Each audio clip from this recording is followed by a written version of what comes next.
আসসালামু আলাইকুম। সকলকে আমন্ত্রণ আনন্দ টিভির রাতের সংবাদে। আপনাদের সঙ্গে আছি আমি সুমাইয়া আজাদ।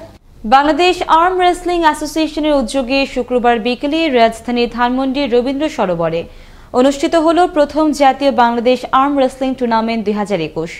টুর্নামেন্টে দেশের নারী পুরুষের পাশাপাশি অংশগ্রহণ করেন পুলিশ ও আনসার বিডিপির সদস্যগণ। এছাড়াও টুর্নামেন্টে অংশগ্রহণ করেন সমাজের তৃতীয় লিঙ্গ ও প্রতিবন্ধী প্রতিযোগীরা। 9টি দলের অংশগ্রহণে টুর্নামেন্টে অংশ নেন 345 জন খেলোয়াড়।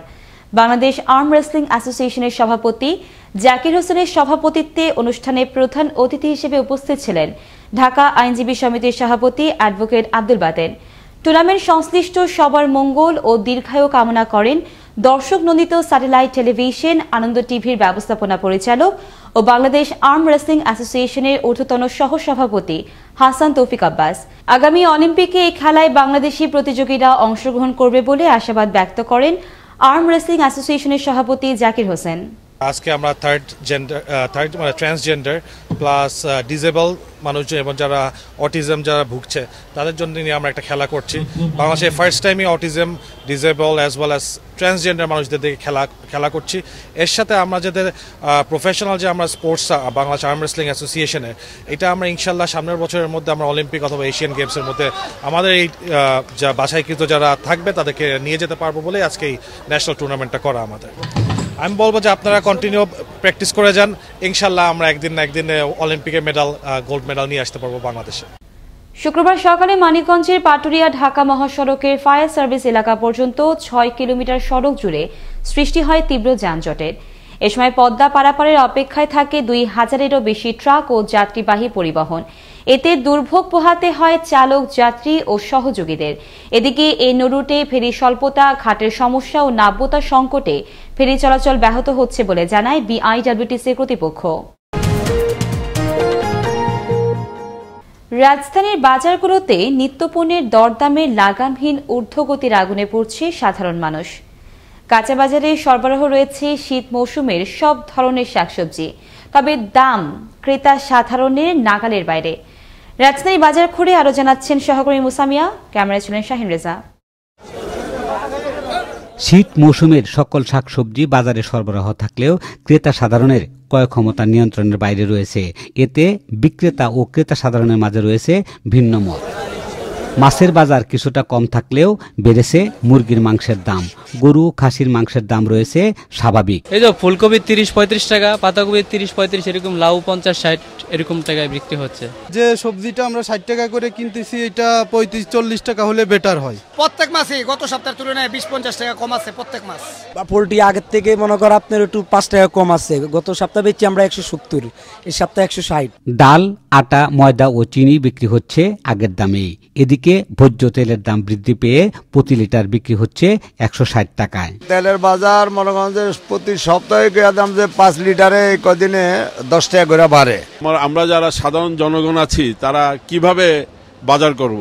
এত ঊর্ধ্বমুখী বাজারের অবস্থা। কম দামের জন্য কারণ বাজারে আসলাম, কিন্তু সেই জায়গায়ও দাম বেশি।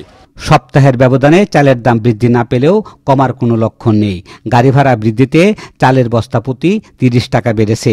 জ্বালানি তেলের দাম বৃদ্ধিতে আবারও চালের দামে প্রভাব পড়তে পারে বললেন এই বিক্রেতা। গাড়ি ভাড়ার বৃদ্ধির কারণে আমাদের চালের বাজারটা একটু ডাউনের মধ্যে আছে। জীবন জীবিকা বাঁচার তাগিদে মানুষের খাদ্য সামগ্রী নিত্যদিনের সঙ্গী। নিম্ন ও মধ্যবিত্ত মানুষের আয় কমে যাওয়ায় দ্রব্যমূল্যের দাম ঊর্ধ্বগতিতে ভোগান্তি বেড়েছে সাধারণ মানুষের। তাই সরকারিভাবে বাজার মনিটরিংয়ের দাবি ভোক্তাদের। মুসামিয়া, আনন্দ টিভি, ঢাকা। আপনারা দেখছেন আনন্দ টিভি। আরো একবার স্বাগত রাতের সংবাদে, সঙ্গে আছে সুমাইয়া আজাদ। দুইটি বিচ্ছিন্ন ঘটনা ছাড়া দ্বিতীয় ধাপে নারায়ণগঞ্জের সদর বন্দর ও রূপগঞ্জের 16টি ইউনিয়ন পরিষদে শান্তিপূর্ণ উৎসবমুখর পরিবেশে অনুষ্ঠিত হল ভোট গ্রহণ। বৃহস্পতিবার নির্বাচন উপলক্ষে সকাল 8টা থেকে বিকেল 4টা পর্যন্ত চলে এই ভোট গ্রহণ। নির্বাচনে 16টি ইউনিয়ন পরিষদে চেয়ারম্যান প্রার্থী ছিলেন 51 জন।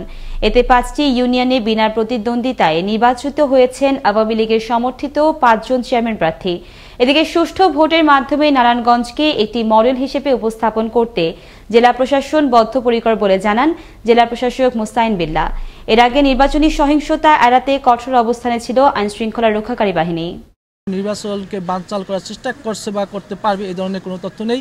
তবে কেউ যদি এই অপচেষ্টা করে আমাদের যে ব্যবস্থা আছে আমরা আশা করি সেখানে কঠোর হস্তে সেটা নিয়ন্ত্রণ করতে পারব। আমরা যেটি এনশিওর করতে পেরেছি যে একজন সাধারণ ভোটার নির্বিঘ্নে ভোট কেন্দ্রে এসে তার পছন্দ মতো প্রার্থীকে ভোট দিয়ে আবার নির্বিঘ্নে বাসায় যেতে পারে, আমরা সেটি নিশ্চিত করতে পেরেছি। আমাদের প্রত্যাশা নারায়ণগঞ্জের একটা মডেল ইলেকশন হিসেবে এই ইলেকশনটি পরিগণিত হবে।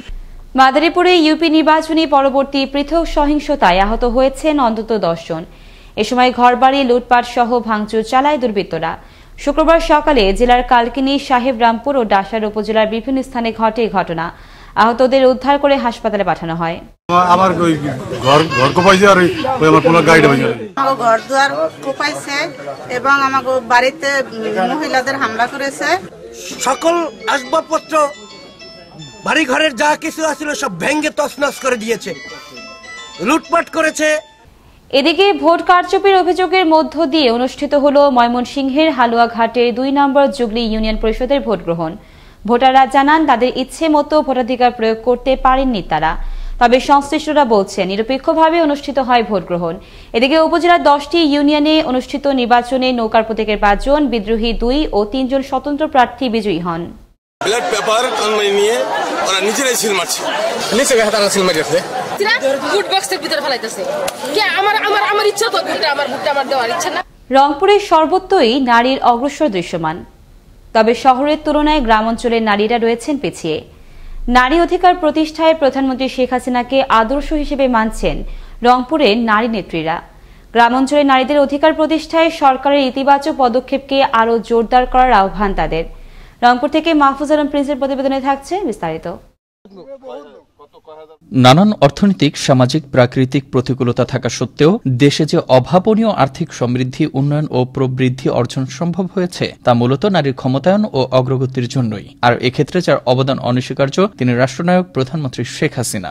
এমনটাই বললেন রংপুরের নারী নেত্রীরা। মাননীয় প্রধানমন্ত্রী বাংলাদেশের জন্য, নারীদের জন্য যে উন্নয়ন সাধিত করেছে এটা আমাদের জন্য খুব গর্বের বিষয়। আমাদের এই নারীর জয় জয়কার বা ক্ষমতায়নকে আরও ক্ষমতায়িত করার জন্য আমাদের প্রধানমন্ত্রী শেখ হাসিনাকে আরও সুদৃষ্টি দেওয়া উচিত। রাজনীতির মাঠ থেকে শুরু করে খেলাধুলায় সবখানেই নারীর জয় জয়কার, তারপরেও পিছিয়ে নেই রংপুরের এই নারীরা। যখন মাঠে আসলাম, খেলা শুরু করলাম, দেখলাম যে না, মেয়েরাও অনেক কিছু করতে পারে। করোনাকালীন যে ক্ষতিগ্রস্ত হয়েছে সে দিক থেকে আমরা অনেক পিছিয়ে এসেছি। রাজনৈতিক দলগুলো 2020 সালের মধ্যে কেন্দ্রীয় এবং স্থানীয় কমিটিতে 33% নারী অন্তর্ভুক্তি করার শর্ত পূরণে কিছুটা ব্যর্থ হয়েছে। পারিবারিক ও সামাজিক জীবনে বৈষম্যহীন ও সম্মানজনক অবস্থানে উন্নীত হলেও নারীরা বঞ্চিত হচ্ছেন অনেক ক্ষেত্রেই, এমনটাই বললেন তারা। যেখানে নারীকে বোঝা হিসেবে মনে না করে নারীকে জন্য সম্পদ হিসেবে মনে করে এবং নারীর নিরাপত্তা দিতে হবে। তো এটা সরকারেরও দৃষ্টি দেওয়া উচিত এবং আশেপাশে যারা আছে সবারই সহযোগিতা করা উচিত মেয়েদের আগায় যাওয়ার জন্য। নারীরা সবখানে মূল্যায়ন পায় না, কারণ দেখা যাচ্ছে যে আমরা নারী বলে আমাদেরকে অনেক পুরুষ মানুষরা অবহেলিত করে। ভিজিএফ, ভিজিডি, দুস্থ ভাতা, মাতৃত্বকালীন ও গর্ভবতী মায়েদের ভাতা, অক্ষম মা ও তালাকপ্রাপ্তদের জন্য ভাতা, কাজের বিনিময়ে খাদ্য কর্মসূচি, আমার বাড়ি আমার খামার ছাড়াও নারীদের জন্য বর্তমান সরকারের বহুমুখী প্রকল্প রয়েছে চালু। এগিয়ে যাক দেশের নারীরা, আরো স্বনির্ভর হোক বাংলাদেশ। মুস্তফা কামাল তোহা, আনন্দ টিভি, ন্যাশনাল ডেস্ক। ময়মনসিংহের ভালুকা উপজেলা কৃষক লীগের সাধারণ সম্পাদক আতিকুল ইসলাম জাকারিয়া গ্রন্থিত কৃষক সারথী বঙ্গবন্ধু গ্রন্থের মোড়ক উন্মোচন করা হয়েছে। শুক্রবার সকালে নগরীর জেলা পরিষদ সম্মেলন কক্ষে গ্রন্থটির মোড়ক উন্মোচন করেন জেলা আওয়ামী লীগের সাধারণ সম্পাদক মোয়াজ্জেম হোসেন বাবুল। এ সময় সিটি মেয়র ইকরামুল হক টিটু এবং deputy attorney general Shah Mohammad Ashraful Haque George সহ আরও অনেকেই উপস্থিত ছিলেন। নাটোরের সিংড়াই সড়ক দুর্ঘটনায় মৃত্যু হল সৌমেন্দ্রনাথ দেব নামের এক মোটরসাইকেল আরোহীর। শুক্রবার বেলা 11টায় নাটোর বগুড়া মহাসড়কের চৌগ্রাম ব্রিজে একটি মালবাহী ট্রাককে ওভারটেক করতে গিয়ে নিহত সৌমেন্দ্রনাথ দেবের মোটরসাইকেল নিয়ন্ত্রণ হারিয়ে লালখল ব্রিজে ধাক্কা লাগলে ঘটনাস্থলে তার মৃত্যু হয়। ঘটনার সত্যতা নিশ্চিত করে সিংড়া থানা পুলিশ। নারায়ণগঞ্জের ফতুল্লায় গ্যাস লাইনের লিকেজ থেকে সৃষ্ট বিস্ফোরণে মৃত্যু হল 3 নারীর। এই ঘটনায় দগ্ধ হন আরও 15 জন।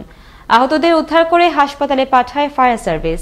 শুক্রবার ফতুল্লার লালখা এলাকার একটি 5তলা ভবনের নিচতলার ফ্ল্যাটে বিকট শব্দে বিস্ফোরণের ঘটনা ঘটে। এতে ভবনটির নিচতলার দেয়াল ধসে পড়ে। এরপরই আগুন লেগে যায়। পরে ফায়ার সার্ভিসের 2টি ইউনিট ঘটনাস্থলে গিয়ে আগুন নিয়ন্ত্রণে আনতে সক্ষম হয়। টাঙ্গাইলের ভুয়াপুরের রুহুলি গ্রামে মোটরসাইকেল দুর্ঘটনায় প্রাণ গেল 3 কিশোরের। নিহত সকলের বাড়ি উপজেলার চিতুলিয়া পাড়া এলাকায়। নিহতদের মধ্যে মকবুল গতকাল একটি নতুন মোটরসাইকেল কিনে 3 বন্ধুকে নিয়ে ঘুরতে বের হন। চলতি পথে মোটরসাইকেলের নিয়ন্ত্রণ হারিয়ে ফেললে সড়কের পাশের একটি দেয়ালের সাথে ধাক্কা লাগে। এতে ঘটনাস্থলে মৃত্যু হয় 3 জনের। মর্মান্তিক এই দুর্ঘটনায় এলাকায় বিরাজ করছে শোকের ছায়া। দর্শক, এখনকার মতো এই ছিল আনন্দ টিভির রাতের সংবাদে। আনন্দ টিভির সর্বশেষ সংবাদ এবং বিনোদন সবার আগে দেখতে ভিজিট করুন www.facebook.com/anandotv এই পেজে। ধন্যবাদ সকলকে। শুভরাত্রি।